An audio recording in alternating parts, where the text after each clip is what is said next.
Gagasan itu asupan pokok demokrasi berkualitas. Gagasan mesti dipertarungkan. Yang terbaik akan menang. Semakin banyak politik gagasan mengisi panggung, politik identitas tak punya tempat bernaung. Simak Gagasan UKI.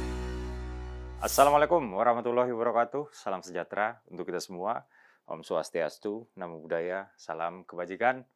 Teman-teman, nggak lama lagi Pak Jokowi akan sehat lagi dan akan berkeliling negeri untuk menyapa rakyat di seantero Indonesia.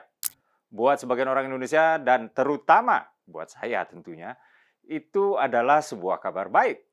Tapi anehnya, kabar baik ini seperti sebuah mimpi yang tak diharapkan bagi sebagian golongan. Jadi kawan saya, Sekjen Projo, Bang Freddy Damanik, ya, sudah membeberkan ke publik bahwa kondisi kesehatan Pak Jokowi sudah membaik. Diketahui bahwa beberapa bulan terakhir Pak Jokowi sedang berjuang melawan autoimun yang dideritanya. Saat itu memang kita sama-sama bisa lihatlah bahwa ada perubahan ya dari penampilan fisik Pak Jokowi, termasuk ketika beliau menghadiri Rakernas PSI di Makassar bulan Januari lalu. Saat itu saya menyaksikan langsung betapa di balik jiwa yang membara ketika Pak Jokowi berorasi ya, memberikan semangat kepada kader PSI, ada kondisi kesehatan yang sedang tidak baik-baik aja. Begitu nampak. Namun belakangan, secara kasat mata pula ya, saya sudah bisa melihat kondisi kesehatan tersebut sudah berangsur membaik. Pak Jokowi sudah tampak jauh lebih sehat. Nah, apa yang nampak ini sekarang divalidasi oleh kawan-kawan Projo. Balik lagi ya, Bang Freddy Damanik, Sekjen Projo, beberapa minggu lalu sudah mengumumkan bahwa kondisi kesehatan Presiden RI ke-7 tersebut, Pak Jokowi sudah 99% dalam kondisi pulih kesehatannya dan sudah betul-betul siap untuk keliling Indonesia bulan Juni atau bulan depan. Berbagai reaksi pun bermunculan, teman-teman. Yang saya highlight dari video ini adalah reaksi nggak happy dari PDIP. Nah, ini kacau juga ya. Masa mantan Presiden RI pulih dari penyakitnya, tapi mereka malah kayak dongkol gitu. Bukannya malah seneng gitu ya. Dikutip dari kantor berita Detikcom, Ketua DPP PDIP Bang Andreas Hugo Parera malah terkesan nyinyir ketika membahas rencana Pak Jokowi keliling Indonesia.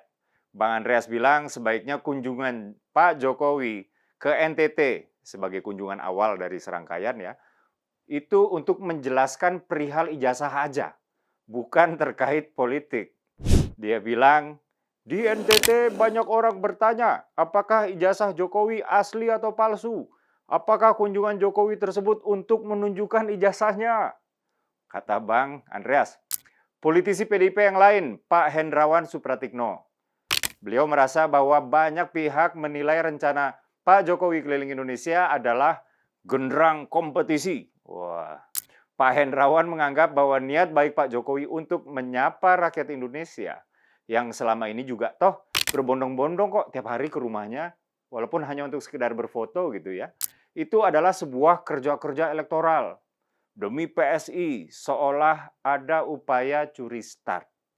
Nah, teman-teman, kalau kita menganalisis sikap PDIP melalui kader-kadernya ini ya, baik yang sarkas maupun yang cukup straightforward sebetulnya ya, saya merasa suasana psikologis PDIP merasakan ada semacam ya ancaman lah bisa dibilang begitu bagi eksistensi PDIP.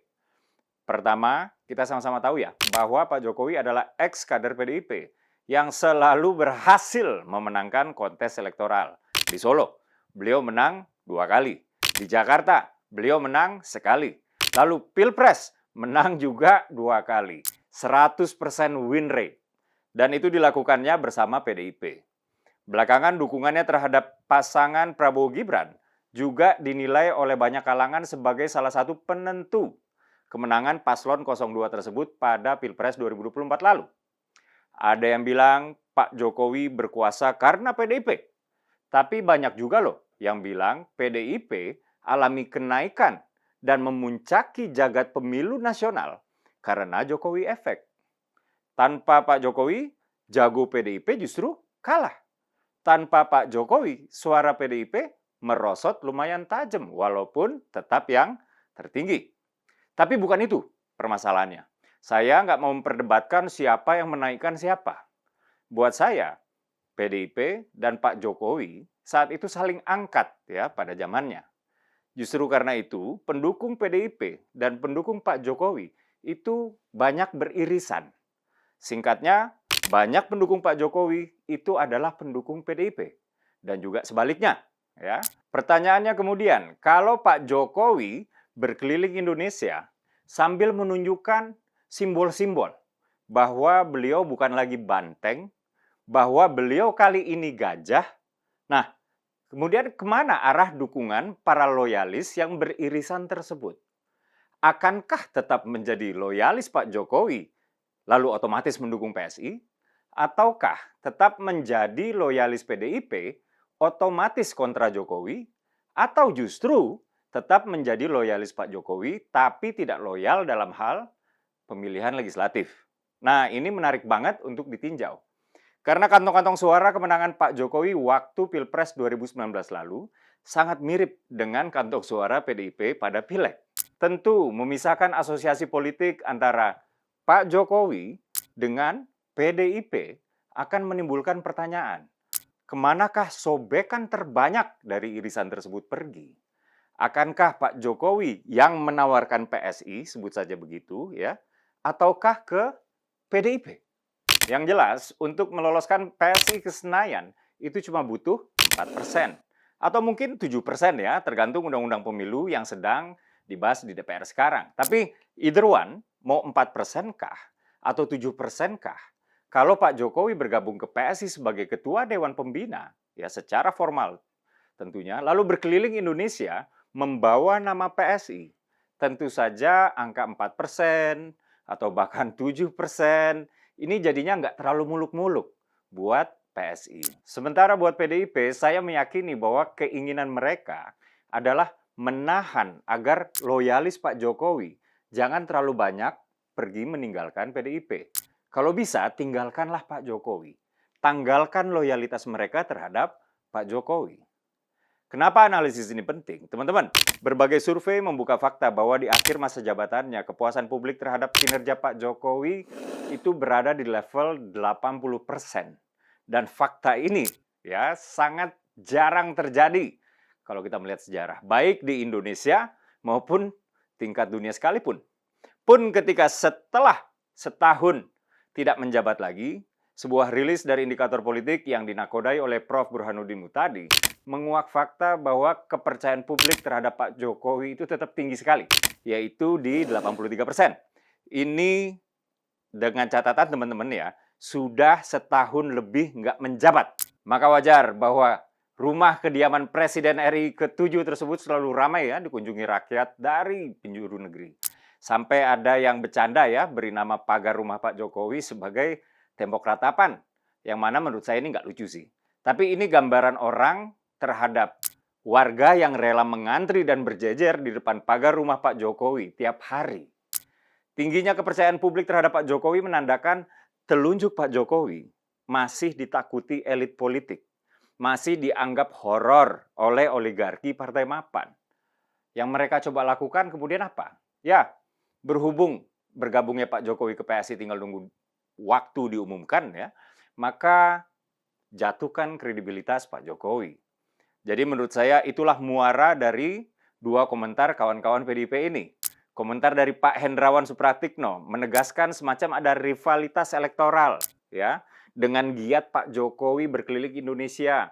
Ya, menurut saya rivalitas terutama dengan PDIP.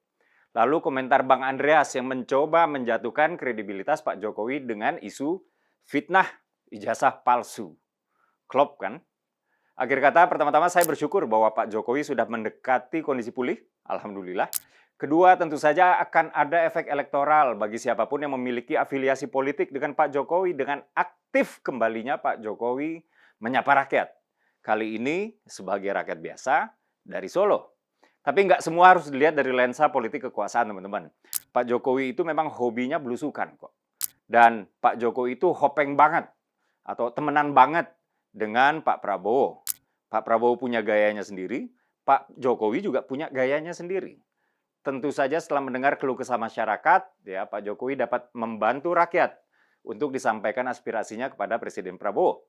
Pun secara psikologis, rakyat juga butuh dong curhat mereka, ya, dan curhat mereka itu pantaslah untuk didengar secara langsung. Saya Dede Prayudi, wassalamualaikum warahmatullahi wabarakatuh.